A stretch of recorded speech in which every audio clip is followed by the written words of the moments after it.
Hi guys, welcome to my presentation of drug use and addiction. So we're just gonna jump right in and get started.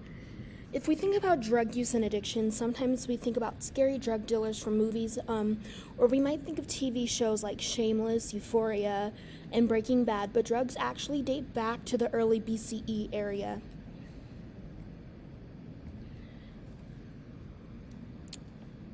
So let's just start with some basic terms. If you know them, great, but there might be some others that people don't know. So there's drug use, a medicine or other substance which has a psychological effect when ingested or otherwise introduced into the body.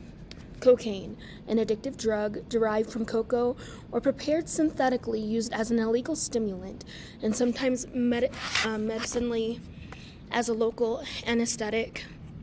There's poppy seeds. They're tiny round seeds from a poppy plant used as a topping or a filling for baked goods. And then there's tobacco, a preparation of nicotine-rich leaves from an American plant which are cured by a process of drying and fermentation for smoking or chewing. And a little fun fact, if you ingest enough poppy seeds and take a breathalyzer test, sometimes you will fail it. At that point, you just have to tell the officers, hey, I just had a donut. Okay, so these are some drugs that have been used in the olden times, such as the BCE era, as we were explaining. They were often used like in the common market, and you can get them just out in the open, just about anywhere, like the supermarket. Hashish is an Egyptian name for marijuana. It's a drug similar to marijuana. Hashish is often smoked as well as tobacco, while with cocaine, people chop it into like thin little lines and snort it. In poppy seeds, we just talked about it the last slide. It is, in fact, used in treats like donuts, bagels, things such as that. And here's new drugs that are popular in today's society. These drugs are among the most popular in today's society. You might have heard about these in the news, movies, or even songs. Molly is a drug that is ingested in capsule form. Mushrooms, also known as shrooms, are ingested also in capsule form or just the whole mushroom, you eat it. Heroin is intravenous. You take the substance and you burn it on a spoon and you pour that liquid into a syringe and a needle and you inject it into your bloodstream.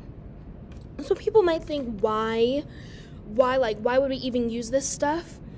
Some of the popular uses were pharmaceutical purposes. So cocaine and tobacco were both often prescribed to patients who had a bad toothache or some pregnant women in the olden days to keep the baby healthy. Obviously, as we look at it now, it's not a reliable source and it's not accurate.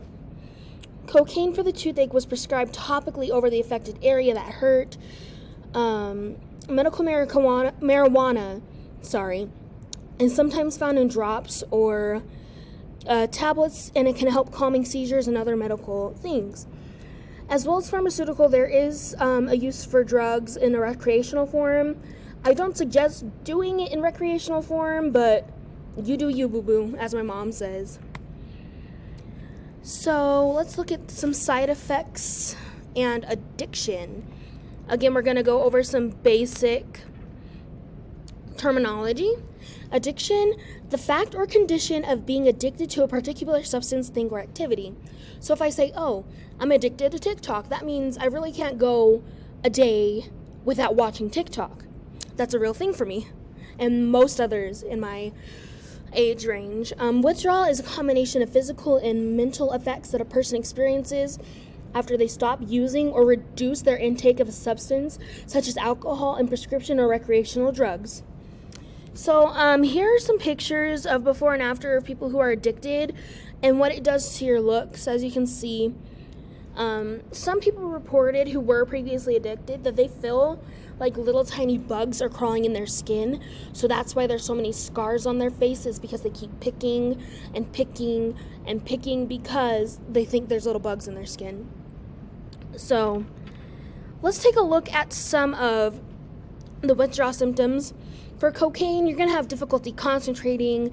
Your thinking's going to be slowed. You're going to feel exhausted or even restless, have insomnia. You're going to get an increased craving for the drug that you were trying to quit. You're going to get chills, tremors, and muscle aches. Meth, you can get suicidal thoughts, paranoia. You can get rapid weight gain because you do lose weight when you're on this drug. You will have mood swings and you will be very tired. Heroin, you'll have diarrhea, gross. You'll have a fever, aches and pains, nausea and vomiting. Marijuana, you'll have irritability, insomnia, weight changes, anxiety, and flu-like symptoms.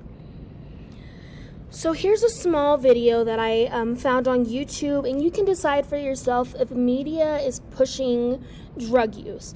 In some songs, I do believe, me personally, that drug use is being pushed on our youth and glorified.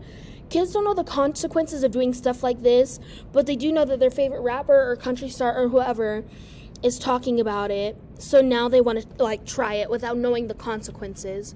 So let's take a quick look. Yo, Percocet, Miley Percocet, trapping like the narco, got dope like Pablo.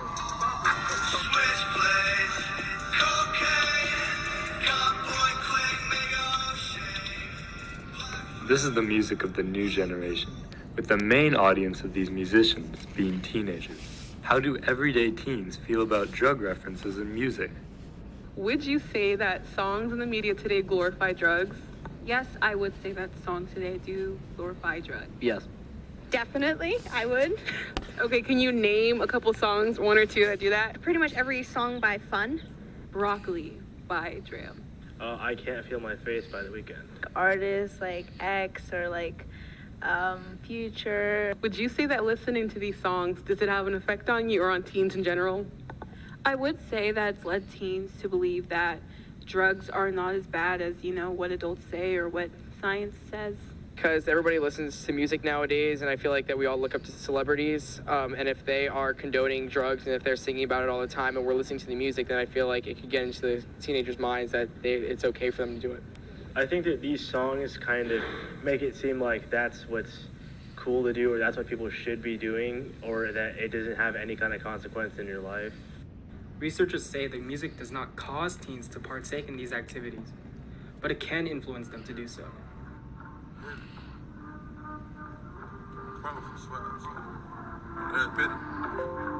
Yo, Percocet. Thank you guys for watching this presentation. If we go on to the next slide, if we go on to the next slide, these are my sources. Thank you guys so much.